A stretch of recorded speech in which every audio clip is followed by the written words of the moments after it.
Value Farm family, welcome back to our channel. If you're new here, you are most welcome. Please consider subscribing if you haven't already, and also turn your notification bells on. And of course, to all our returning subscribers, you're most welcome. Thank you so much. Yes, today we are visiting, as I told you guys, you need to always do your research. You always have to visit different farms, get ideas from different people so that you can definitely be successful in farming, most especially piggery. Guys, today we are at Nguru farm. This is really so amazing. I'm super excited. This is the second time I think we are coming here. You've watched the videos before that we did from this farm, and coming back here, it feels like home, guys, because there's a lot to learn today. We are sharing ideas. We are seeing what the progress at the farm already. It is really amazing. It is just everything, guys. And today, guys, we are super excited. We are definitely going to be sharing with you ways of how you can be able to economize on your feeds, how you can feed your pigs very well. So I have the owner of the farm, Richard, here on standby, who is definitely going to share with us everything, what he's doing, how he's feeding the pigs, what difference is really making to the community, and also everything at the farm. Hi Richard, how are you? I'm fine, thank you. Glad to meet you again. Yes, it feels like home. Coming here, it feels like home, because the last time we came here, we are welcomed very well. This time around, we came with you. It just feels so great to come back at your farm. You're most welcome. Thank you so much. And it's a good sunny day. It's a very good sunny day today, guys. Yep. So I was just telling them that today we are going to be sharing with them what you're feeding the pigs with, like what is different so far, and of course what we have come to learn today. Okay, number one. Even before that, I think you should also introduce yourself first. Yes. My name is Richard Nguru. I'm the owner here at Nguru farm. So it's a mixed farm. We have all sorts of animals. We have goats, cows, pigs, bees, ducks and geese, fish, tilapia, Nile perch, and also lungfish. Oh my God! I've and never chicken. Seen the bees. You never showed us the other time. They're right there. If you have, it's new, but they're right there. Okay. We'll go there and you'll have a look at it. Okay. So today, what is different from what you saw last time? We had a challenge with feeding. Protein source is very expensive. Right now, bran is also very expensive. That is so true. Because I think last time you were here, bran was around 400 shillings. Right now, it's going up to 800. 900. And 800. It's already 900. Exactly. So on top of maize bran, which is more of carbohydrate, you need to get protein source. Now, protein, you'll either use mukene, that is fish, or soya. The problem is the price. Because silverfish, you'll get it at around 4,500. That is the Victoria one. But there's a challenge. It comes with sand, and it gets. Yeah, that's what I was going to tell you. And it also gets aflatoxins. Yeah. Then soya. Soya is good. We get it at around 3,500. But the challenge again with soya, it needs to be baked. But we don't have many people who have the patience to bake, or the right machines so that it is baked to the right temperature, so the animals cannot derive the right proteins. That is so true. So now we have embraced what we call the maggots. Oh, yes. That's from the real protein, guys. Exactly. That's from black soldier flies. Okay. So how we do it, we get the eggs, we hatch them. After hatching the black soldier flies, then we have to have cook chicken offals to kill the smell. Okay. On top of that, then we mix with brewery waste. That's what they call here bikanja. Bikanja. Where do you get the bikanja from? We get bikanja from Luzira. There are dealers there who sell. Okay, at Port Bell. At Port Bell, yes. Okay. So right here, if you are to look at this kidney, oh my God, there are so many. You can see. Ooh. They are very proteinous. Oh my God. And this ones, even if somebody cooks for you, you eat like rice. You just need portion and you can even enjoy it. Oh actually, how we feed to the pigs, it is simple. We just sieve. We separate now the remaining food stuff which will be here. Okay. With the maggots. Then we so pour. You first sieve and. Yeah, we sieve. So that this. We get. Okay. And remember again. Okay, I'm going to explain that bit. Okay. So when we separate them, we pour hot water on them inside the sack. The reason why we pour hot water on them is to kill them. Okay. Otherwise, if we feed them on the pigs, they will eat, but they will keep running away. They will keep running away. That is number one. Then number two, when you separate them, still what remains here is also still proteinous. Okay. Remember, this is maize bran, there's brewery waste, and there are chicken offals which are half cooked. So they are also proteinous. So we normally put... How did you smash the chicken waste? Because I'm not seeing any chicken, you know, they are round. No. This is... Did you smash it? We never smashed. So what happened? Actually, they have been consuming. Oh, the maggots are the ones maggots have been consuming. You can't see. So each of this container is between 10 kilos to 15 kilos. Wow. So we have inside there 100 of them. Okay. 100 containers, so like we get this, because I'm seeing there's a different one. Yeah. So this you should try and also hold the maggots. Richard, please. They don't bite. No. Huh? This is money. Yeah? Yeah, this is money, but not today. So now, how we mix? The first thing we do is we reserve the maggots. So this food that would have remained here, we mix in the ratios of 20. We put 20 kilos to every 100 kilograms of maize bran. 20? 20 of this. We put 20%. It's like our feed will have 20% protein. Okay. So for every 20 kilos, we put 100 kilos 100 kgs of bran. Of bran. Okay. And the animals really enjoy the food. Wow. So you can feed this to the fish, you can feed to the pigs, you can feed to the pigs, any animal that requires. Even human beings can eat this too. Richard, it's good. No, it's true. Human beings can eat this? Yeah, you can eat. You want to try? Yeah. Anyway, that's it. Okay. Wow, this is so interesting. So when about the cost actually. When you put like 20 kgs of this to 100 kgs of bran, do you add in any other thing? Yeah, we normally add lime. Only lime? Only lime. Okay. Because lime helps in calcium. Okay. For the bones. For the bones. That's the only thing we are adding for the time being. What about the toxin binder? No, we don't put toxin binder in this. Okay. Because it's pure. It's pure. It has no problem. It's organic. And how long do this stay in case the mixture is mixed together? When you get the eggs, it takes 4 days to hatch. To hatch. Then after that, you bring now the brewery waste combined with the chicken offals. So that mixture we just put. Okay. But we bring the worms up. Okay. Then the food remains down. So they will keep on going downwards to eat. Okay. Then about the cost, current market rate for soya is 3,500.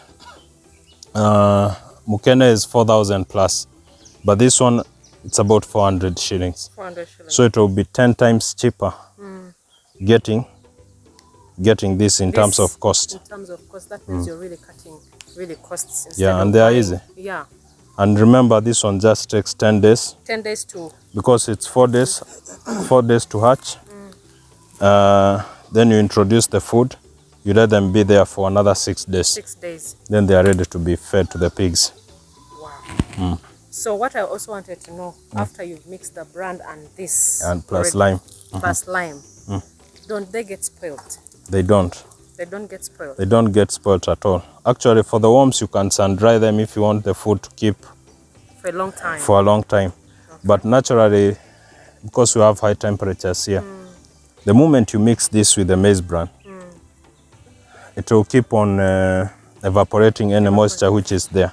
Okay. So they will dry up. They will dry up in the mixture. Yep. Wow. How long have you started using this? Is there any difference? This one I've started using the last 2 months. I'm happy. Difference in the pigs? They are doing well. Actually, they are doing much better than the time I was buying soya. Are you serious? That is true. Wow. And number two, I'm saving too much on the cost. Too much on the cost. Because I was spending about 1 ton of soya every month. Every month, that is so true. And that one I was spending about close to almost 4 million just buying the protein. But right now, I've reduced from, that is 4 million to almost 500,000. 500,000. What? That is a huge difference. It's a big difference. And the moment you get addicted to this, you cannot even feel bad touching it because you know it's like touching money. This is money. It's gold mine. Wow. So how often do you make this like inside? I have 100 trays there. Okay. So I expect between 1.2 or 1,200 kilos to 1,500 kilos. Wow. And now, before we harvest them, I will introduce more eggs. So the process is just continuous. Because now this one, it's ready. I can easily mix up to almost 10 to 15 tons of maize bran with this. Wow. Which can keep moving for some time. Then you also talked about feeding to the fish. How do you feed to the fish now? Now to the fish, the same thing. We kill them first by pouring hot water. Yes. Then number two, we put wheat bran. Okay. Then we add some there's some enzymes. There's Ezecam Pro. Okay. Then lysine. Is that powder form or something? It's powder form. Okay. But now when you mix and you throw on the water, the fish is easy to tap onto them. Okay. Because tilapia feeds on top, then catfish feed from down. I remember learning that from here. We're going to test there on the fish ponds. You're going to see how they will come and enjoy. Yep. Wow, this is really so amazing, guys. Because this is something that we came to learn here on purpose, because we need to cut costs. Things are not easy out there, especially with this pandemic. People are not getting money. That's true. Daily, like how it used to be before. But if in case you try this method, I'm very, very sure that is going to be very helpful, and of course not only to you but also to the pigs, because the pigs are really healthy. We've already seen how your pigs look like, and we are really, really amazed on how they are really so big. It is so wonderful. From the last time that we came as well, of course last time we saw they were big. Now that we also have a farm and we are seeing ours, it's easy to compare. Yes, it's easy to compare nowadays, because at least we are seeing what is really going on here. Just here. We put them.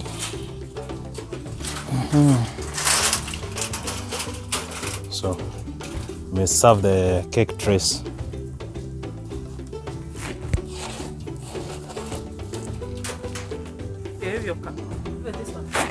Yeah.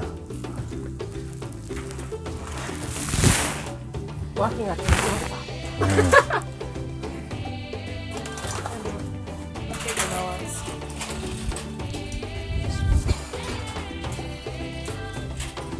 So all these trays have the... You choose any randomly. Let's assume. Randomly. Which one? Just choose, even there in the middle. Just choose any. Just choose any. So is there any temperature? Where do you get the eggs from? There are people who sell them in town. But it's cheaper. Here, Richard, and tell them. Suppose they may be asking, where can we get it? No, so the best thing for this thing, if you can have, you see now our spaces here, they can easily run away once they hatch. But you need just to get a structure. Then on the structure you will make some trays where they can lay the eggs. And two, you also put the transparent iron sheet so that the sunlight, they normally mate when it's hot. When it's hot. Exactly. But do you have a sample of that? The black soldier fly. The Black soldier fly. I don't have any here. Maybe on the picture I'll try to check. Okay, I'll show them the picture. So when you bring it here, so what happens? What is the real process? When you come with the eggs, you need the weighing scale, the one which measures in grams. So each of these container, you only put 1 gram. 1 gram. So on the sides, on the sides you put wet maize bran. Then you leave some space in the middle. I'll also share with you that picture. So that's where you place the 1 gram of eggs. So the dry substrate will start hatching. As soon as it hatches, it needs to go where it is moist. So it will run towards the wet maize bran. So after 4 days, all of them will have hatched. So that's when now you introduce the solid food, which is made of bikanja and bikanja and the chicken offals. But there's something you need to note. If you have pigs, you should use the chicken offals. If you have chicken, go for the intestines, maybe for the pigs or cows. The reason is if you are giving them to poultry, you can easily transfer the diseases, poultry diseases, because these are offals for poultry. For poultry. And you want to feed to the poultry. So the same thing here, because these ones we are particularly doing it for the fish and the pigs. And the pigs. So it is okay for us to give them the poultry offer, the poultry, and they are quite cheap. Okay. So are there like temperatures that you need to keep them under? They need, well, the temperature should not go beyond 40 degrees. 40 degrees. But any room temperature, like the way you can see here, there's shelter, there's enough fresh air passing, you'll see. When it is too hot, you'll find them coming on top. You see now they are under the food. They are supposed to be like that. The moment you see them coming on top of the bowl, that means it's hot. It's very hot. You need to sprinkle some water onto them. Okay. Then 2, if houseflies lay eggs here, the maggots of housefly will always climb, like the way you see them climbing in the toilets.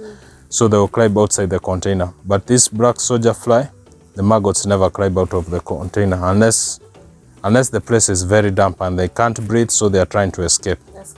But under the normal temperature, you can see all of them are under the food. That is so true.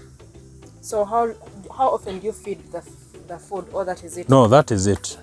There's nothing like There's nothing else you'll add, you'll do nothing, totally nothing. And remember, this destination is 4 days up to hatching.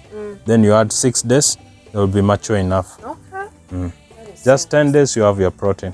Wow. And food supplement. Wow. My farmers. You will not survive this when you have many animals, because one of the cost of protein. You need the maggots. True. Ooh, my farmers. I think you've heard from the expert here. I'm not an expert, but you're not an expert. You know. I've also started this thing. Where did you learn this from? No, I keep visiting people's farms. Okay. So I visited a farmer who was doing this, though they were doing it in a small scale. In a small and a poor way, I would say. But I thought about why can't I introduce whereby I have my containers. Another thing you failed to ask, why have we put this mesh here? Yes. Now, this, because we are in the open, rats. There are so many rats, and rats want protein throughout. So you might easily find a rat here. So the rat will come to eat the maggots or come to eat the offals, which are mixed with the bikanja. It is very nutritious food for the rats. So unless you do this, they will keep coming. They will keep coming. Otherwise, any other animal that enters there and it is raw, it may end up being eaten by the maggots. Yeah. And any carcass we get in the farm, be it fish, be it any animal, all that waste we feed to this. Wow. That is really so good. Nothing goes to waste. Thank you so much, Richard. We really appreciate the knowledge. We are all You're welcome. Learning. Yes. With my viewers out there, I know they've learned something from this video. So give us a like, guys. Give us a thumbs up, because we are bringing for you the content that you deserve. All upcoming farmers. We are inspiring so many young farmers out there, by the way. Please, let them come. Let them come and even learn. This is the future for many of us, of course. That's true. Yeah, with all the situations we've really had this year and the previous years. You've learned a lesson like farming. We are solving the food and security problems in our countries. Because when we're in the pandemic, when we're in lockdown, what happened? Most of us lost jobs. Most of us didn't have where to go. Most of us, were laid off. So having something of your own, starting from small, and also thinking big is a good thing for everyone. That's what we always tell them, that they should start small, because most of them are like starters, they're beginners, they don't know what to, they don't Even have us, enough we finances. started small. It's We better all you start small, yeah. you learn when you are already How there. many did you start with in this farm, especially the pigs? The pigs, we started with 20, but they were in very poor state. Poor state. Very poor state. And the problem is, once a pig is stunted, it never got the creep food. It will never be a good pig. It will never catch up. True. So sometimes when you find yourself, you have very poor animals, the best thing you can do is to just do away with them. Start afresh, make sure there's water, give balanced diet food, and you're good to go. You're good to go. Wow, that is so amazing. So invest in something, good breeds, which True. is good.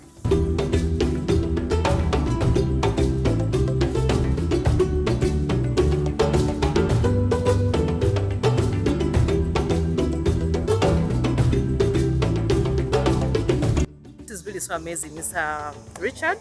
What advice would you give to a farmer out there who is maybe starting, who has a farm already but wants to learn from you? For us, we are very generous. Anyone who wants to start can come here. Wow. Let them come and see. Because for us, we started with so many mistakes. Bad quality pigs, feeding, management, etc. But right now, we're somewhere. Yes. Anyone is free to come anytime. And you've inspired us so much. And I'm happy. There are people who come and learn and just go, they don't practice. The moment you go out there, you do something, we also feel good. We feel blessed. Yeah. And the amazing thing about Richard is he keeps, at least when you call him, he keeps advising you, telling you what is new, what he's really doing from here, which is really so good. That's what we always teach you guys. If you're selfish, guys, you will not go further, because at least he keeps sharing with us when we come here. At least if we have anything new, we shall invite him, of course, to our farm as well, to see what is happening that side, which is really a good thing for us farmers to really share ideas with one another. You don't have to be selfish out there and keep everything to yourself. Keep sharing, guys. Come to Nguru Farm. You can tell them the location as well. We are located near Masurita town, off Hoima Road. The exact name for this farm, the location is Bale. They are most welcome. Let them come and we'll share ideas, and I'm definitely sure they will enjoy. Wow, that is so amazing, guys. I appreciate everyone who has been watching this video. Of course, as always, I tell you, please subscribe if you haven't already. Like the video, share with your friends. Do not be selfish. Tell a friend to tell a friend. And of course, we are here for help. And of course, we are welcome to all the consultations that you really need at the farm. You definitely have a contact on the description that you'll definitely come, so that we can share ideas together. Till next time, bye-bye.